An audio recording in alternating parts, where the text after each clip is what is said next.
Esto es América Noticias bajo la dirección general de Carlos Basallo.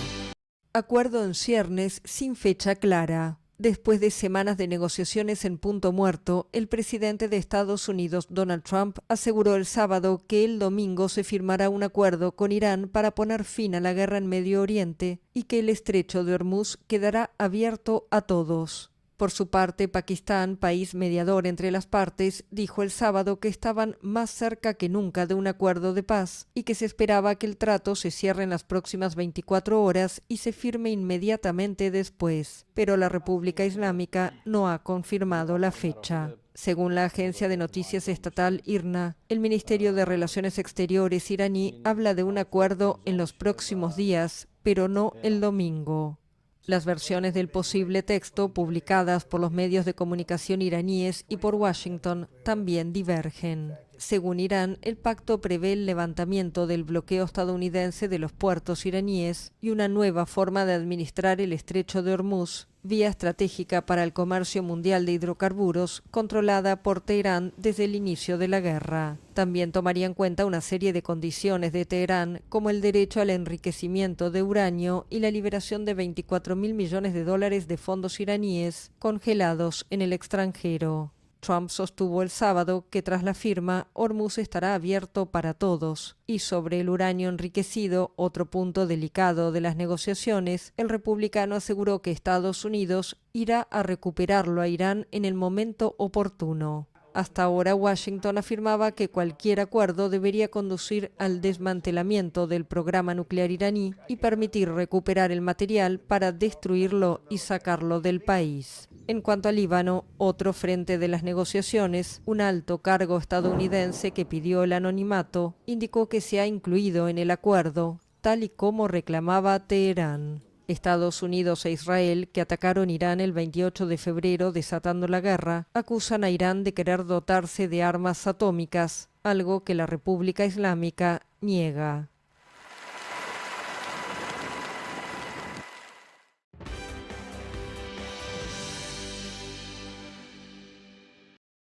Murió el jefe de la banda criminal venezolana Tren de Aragua. El presidente de Estados Unidos, Donald Trump, informó la noche del viernes que Héctor Guerrero Flores, alias Niño Guerrero, fue abatido en una operación militar, realizada en coordinación con las autoridades de Venezuela. Caracas confirmó poco después que el líder criminal había sido neutralizado y que hubo enfrentamientos con integrantes de estructuras de delincuencia organizada. Un alto funcionario del Pentágono sostuvo el sábado que la muerte de Niño Guerrero envía un mensaje claro a América Latina sobre el compromiso del gobierno de Trump de combatir el narcotráfico. Estados Unidos designó al Tren de Aragua como organización terrorista en enero de 2025. Apenas regresó el republicano a la presidencia. La banda surgió en la cárcel de Tocorón, en el estado de Aragua, en 2014, y hoy opera también en otros países como Colombia, Perú y Chile. Se dedica a la extorsión, el sicariato, el narcotráfico, la prostitución, la trata de personas y hasta la minería ilegal, aunque también ha emprendido en algunos negocios locales. El Departamento de Estado estadounidense ofrecía una recompensa de $5 millones por información que permitiera detener o condenar a Niño Guerrero. Washington también le impuso sanciones económicas en julio de 2025, junto a otros cabecillas de su organización.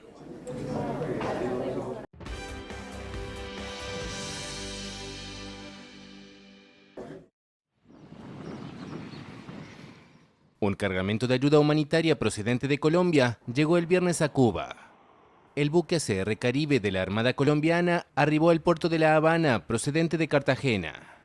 El gobierno de Gustavo Petro informó que el barco transportó unas 100 toneladas de alimentos, medicinas, insumos hospitalarios y paneles solares, ante las dificultades que enfrenta la isla por los efectos de fenómenos naturales recientes y la compleja situación energética y económica.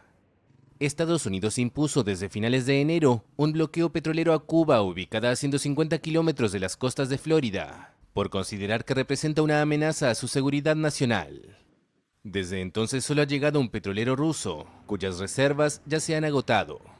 La Habana anunció el viernes que trabaja en una serie de prioridades para reformar su modelo económico y social en respuesta a la crisis.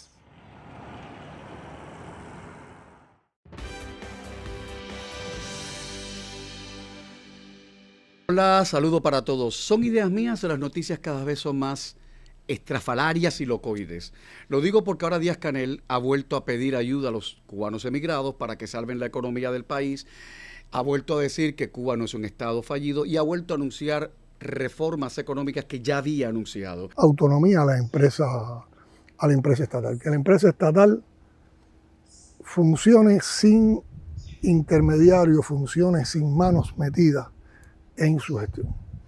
Y sobre todo con mucha participación de los trabajadores de la empresa, que son dueños, representan al Estado, representan la propiedad. Las presuntas reformas económicas las resumo del siguiente modo. Reducir el gobierno, ya estaba anunciado. Quitar trabas a la exportación e importación, tierra para quien la pueda cultivar, mayor autonomía a la empresa socialista. Dice la gente sabia que la contradicción es el motor del pensamiento, menos en la mente de Díaz-Canel. Porque la empresa socialista, por definición, no puede ser autónoma ni independiente jamás. El anuncio de Díaz-Canel ha coincidido con el anuncio que ha hecho en las últimas horas Steve Hankel, que es uno de los grandes economistas estadounidenses. Hankel dice que la inflación de Cuba en estos momentos es del 66% interanual. Es la inflación más grande del planeta después de Corea del Norte y de Irán. Dice además que el déficit fiscal de Cuba supera ya en estos momentos los 3.000 millones de dólares. 3.000 millones de dólares. Y no tienen plata para pagar. Lo único garantizado en Cuba hasta ahora es la represión. La ONG Prisoner Defender dice que hay 1.281 presos políticos, que es récord para el mes de mayo, se ha cumplido como récord, que hay 449 presos políticos enfermos, sin atención médica, y que otros 52 que tienen severos problemas mentales no están recibiendo atención médica.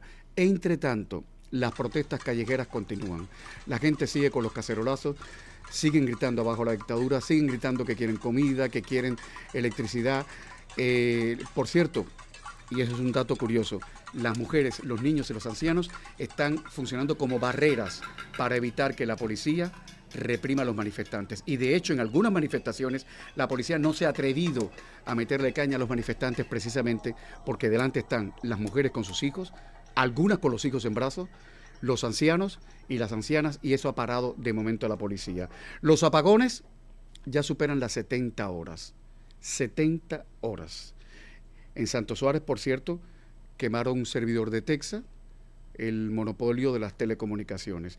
Y todo parece indicar que la situación va para mal. Hoy me llamaba alguien de Cuba y me dice, ¿se están repartiendo el país? Digo, ¿cómo que repartiendo el país? Dice, sí, mi jefa me dijo, ven al trabajo, porque aquí todo el mundo se está repartiendo el país. Uno quiere tal cosa, otro quiere la moderna poesía, el otro quiere el supermercado Eclo del Vedado. O sea, todavía no se sabe realmente si va a haber una acción armada contra Cuba, contra el régimen de Cuba, de la índole que sea, y la gente en Cuba está diciendo, bueno, yo apostaría por tal cosa o tal cosa. La percepción general, y la compartí en las dos orillas hasta ahora, es que es cuestión de tiempo. Algo va a pasar, algo de alguna índole va a pasar, pero en Cuba dicen que algo tiene que pasar, porque tal como está la cosa, peor imposible. Vamos a ampliar estas y otras noticias en el curso de este informativo, y espero que no sean noticias tan estrafalarias como las que hemos comenzado hoy. Aunque reitero, cada día las noticias están más locoides, más estrafalarias. Y si no, asómense a lo que está pasando en Irán, ¿eh? Asómense a lo que está pasando en Irán. Porque por una parte el presidente dice que se acabó la guerra, por otra parte Irán dice que eso es mentira, es una noticia en desarrollo. No, fíjense que no me atrevo a comentarla porque cualquier cosa puede pasar en los próximos minutos u horas. Ya saben que todo está muy volátil. ¿Y a quién creerle? ¿A la Casa Blanca o a los fundamentalistas iraníes? ¿Quién sabe? Titulares y seguimos, que este tren no hay quien lo pare. Bajo presión y con la economía en crisis, Díaz-Canel anuncia supuestos cambios para evitar un mayor deterioro en la isla. Tenemos los detalles. La Habana responde a Washington con discursos de combate tras la visita del jefe del Pentágono a Guantánamo. Les explicamos. Y atención, más de 100 cubanos rescatados en Brasil, víctimas de tráfico humano. Además, Miguel Cosío conversa con Javier Larrondo, presidente de Prisoners Defenders, sobre la realidad de los presos políticos y la represión que el régimen no logra ocultar. Félix Guillermo analiza junto al escritor y analista Juan Almeida el papel de El Cangrejo, el nieto de Raúl Castro, y su posible impacto en el futuro del clan Castro. Información confiable y al momento. Aquí en América Noticias. Pero tener confianza, el país no está detenido. El país está enfrentando con inteligencia toda esta situación. No todo lo podemos decir tan claramente porque el enemigo está acechando. Algo cambió en La Habana, o al menos eso parece. Después de semanas recibiendo golpes políticos, económicos y diplomáticos, Miguel Díaz-Canel salió ahora a anunciar nuevas reformas económicas para intentar rescatar una economía que se hunde entre apagones, escasez y falta de divisas. La movida llega en un momento particularmente delicado para el régimen, apenas horas después de que Estados Unidos sancionara a Cupet, la petrolera estatal cubana, y tras una serie de visitas y movimientos de altos funcionarios estadounidenses relacionados con Cuba y la seguridad regional. El mensaje que llega desde Washington es cada vez más claro: la presión está aumentando. Y es precisamente en medio de ese escenario cuando Díaz-Canel promete flexibilizar inversiones, atraer capital extranjero, revisar mecanismos económicos y buscar nuevas fórmulas para generar ingresos. Y todo el que tenga una idea mejor y que tenga una propuesta mejor que la diga, y siempre se estará valorando. Pero para muchos cubanos, el anuncio suena familiar. Durante años el régimen ha prometido transformaciones, aperturas y modernizaciones que terminan chocando contra el mismo obstáculo. Un sistema que intenta salvar la economía sin renunciar al control político absoluto. Mientras tanto, la realidad sigue siendo otra.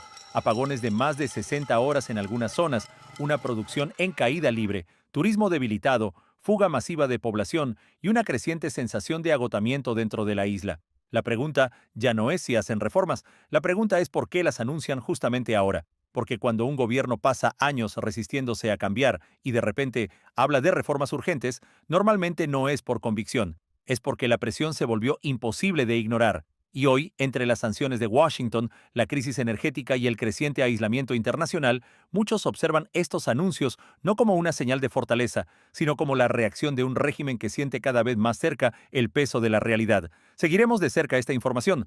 Soy Camilo Lavastilla para América Noticias. Compatriotas, en el año del centenario de nuestro líder histórico de la revolución, comandante en jefe Fidel Castro Ruz, y en momento de una seria amenaza de agresión norteamericana contra la patria, ratificamos ante su figura inmortal el compromiso de permanecer firme en nuestro puesto, listos siempre para el combate.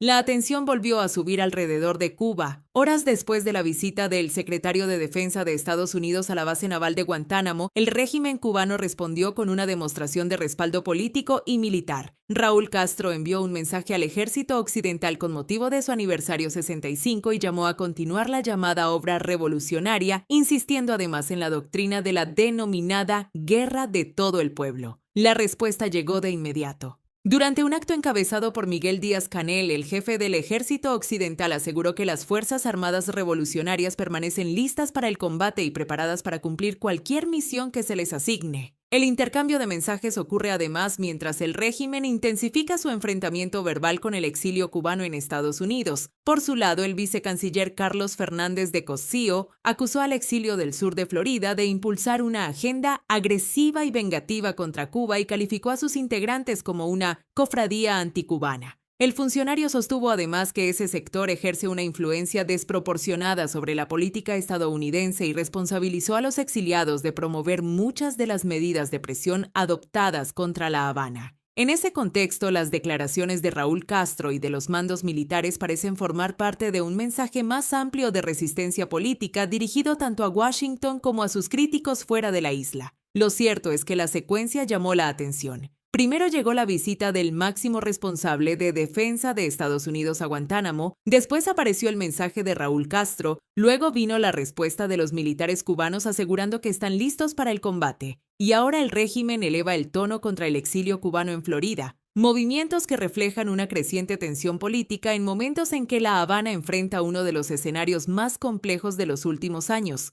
Soy Leticia Grau para América Noticias.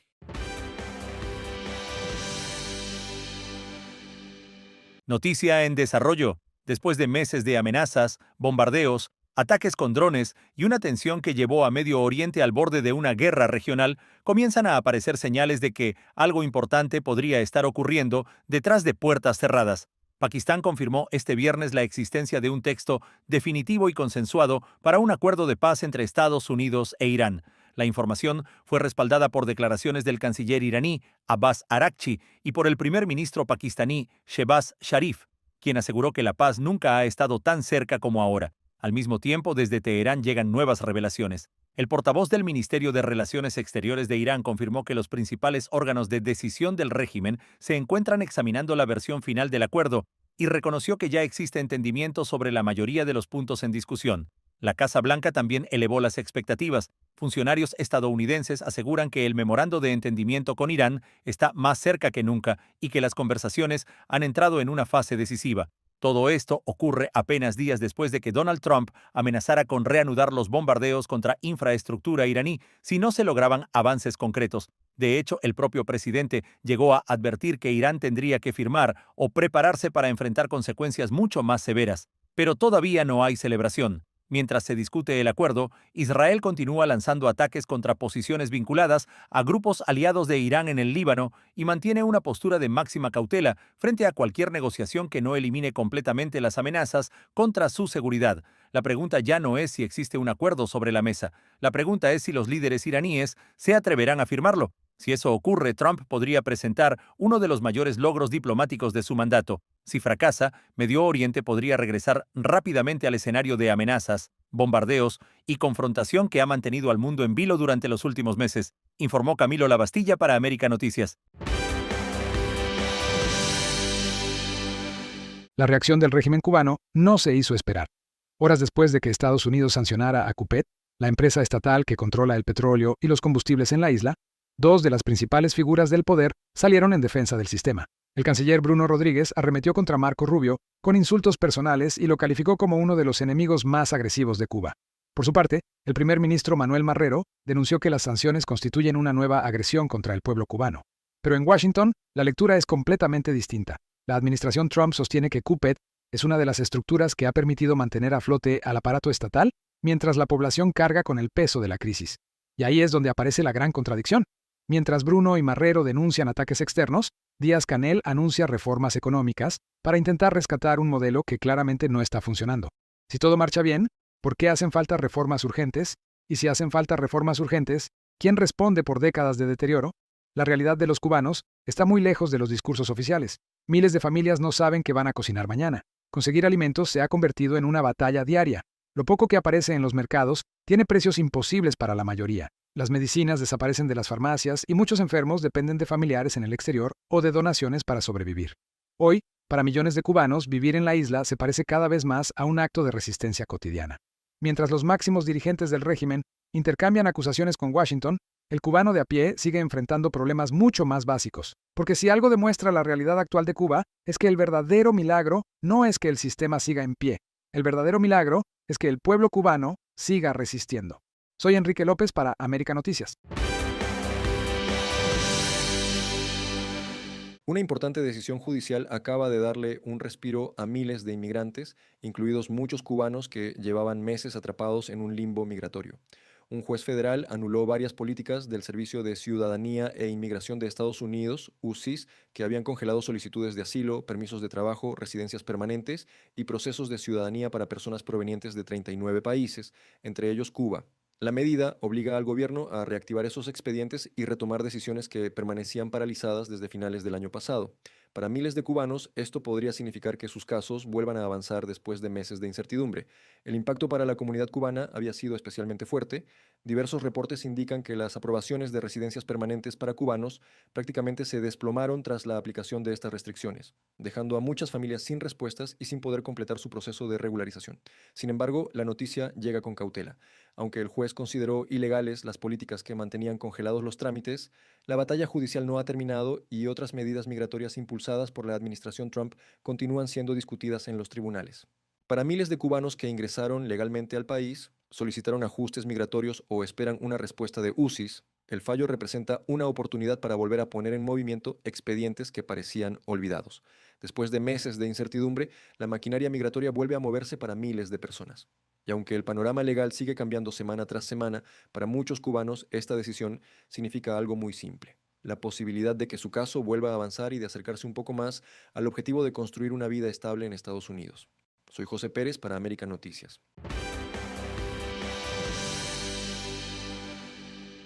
Nuevas imágenes y nuevos datos están revelando la magnitud de una crisis que sigue empujando a miles de cubanos fuera de la isla. Las autoridades brasileñas rescataron a 108 migrantes cubanos en apenas un día durante 3 operaciones realizadas en el estado de Roraima, en la frontera con Guyana. Según el Ministerio de Justicia de Brasil, se trata del mayor rescate humanitario realizado hasta ahora en esa región. Entre los rescatados había hombres, mujeres, ancianos y familias enteras. Algunos llevaban días sin comer y eran transportados por redes de tráfico humano en condiciones descritas por las autoridades como inhumanas y extremadamente peligrosas.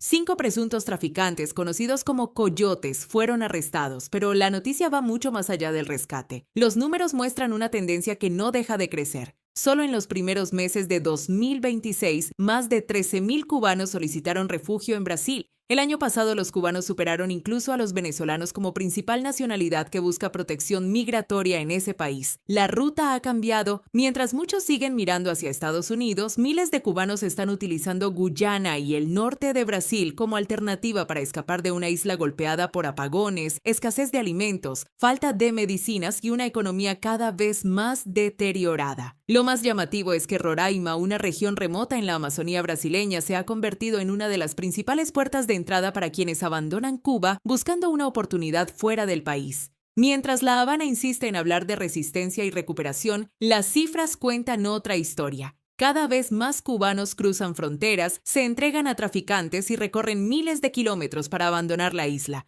Y cuando más de 100 personas son rescatadas en un solo día, la señal es difícil de ignorar. El éxodo cubano no se ha detenido, simplemente está tomando nuevas rutas. Informó Leticia Grau para América Noticias. El secretario de Estado Marco Rubio afirmó que la cúpula del régimen de La Habana ha utilizado el control de la energía como una herramienta de poder político y económico. El experto en energía, Jorge Piñón, señala que las sanciones ponen el foco sobre quienes han controlado hasta ahora la importación y distribución de combustible en Cuba.